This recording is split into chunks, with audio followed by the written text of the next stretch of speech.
এটাও একটা white lift Vipers. এই ভাইপার্সটা গাছের সঙ্গে প্রচণ্ড পরিমাণে মিশে থাকতে পারে। আপনি দেখেই বুঝতে পারবেন না যে এটা আছে, দেখুন মুভ করছে। এই মুখটাও খানিকটা পাতার মতো। আফ্রিকার মোটামুটি যে ভাইপার্স গুলো আফ্রিকা থেকে উদ্ধার হয়, তাদের মুখগুলো খানিকটা এই পাতার মতো হয়। এই খুব চঞ্চল প্রজাতির, জানেন তো।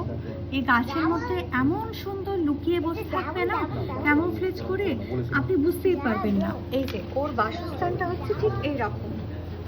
আফ্রিকাতে ভীষণ গরম জায়গা, তো মাঝে মাঝেই না এরকম গাছ আর এরকম ডোবা, যেগুলো হচ্ছে ওই পাতা পড়ে যেখানে একটা জলের মতো জায়গা সৃষ্টি করেছে, সেখানে এরা থাকতে ভীষণ ভীষণ ভালোবাসে। এদের ন্যাচারাল হ্যাবিটেটটাও ঠিক এরকমই দেখতে।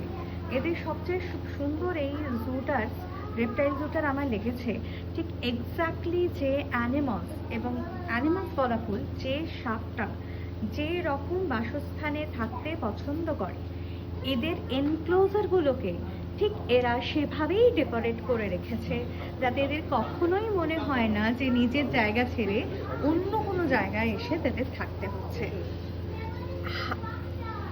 অ্যাটমসফিয়ার বা টেম্পারেচার এরা মেনটেন করে রাখতে পারে, কিন্তু যাতে এরাও কোনো রকমভাবে মানে হ্যাজার্ড ফিল না করে, অথবা এদের মধ্যেও যাতে কোনো অ্যাংজাসনেস না আসে, সে কারণে খুব সুন্দর করে এদের এনক্লোজগুলোকে ঠিক এদের মতো করেই সাজানো। যেমন এইটা হোয়াইট লিফট ভাইপার্সের এনক্লোজারটা ঠিক এরকমই সাজানো। ঠিক এইরকম জায়গাতেই এরা থাকতে ভীষণ পছন্দ করে।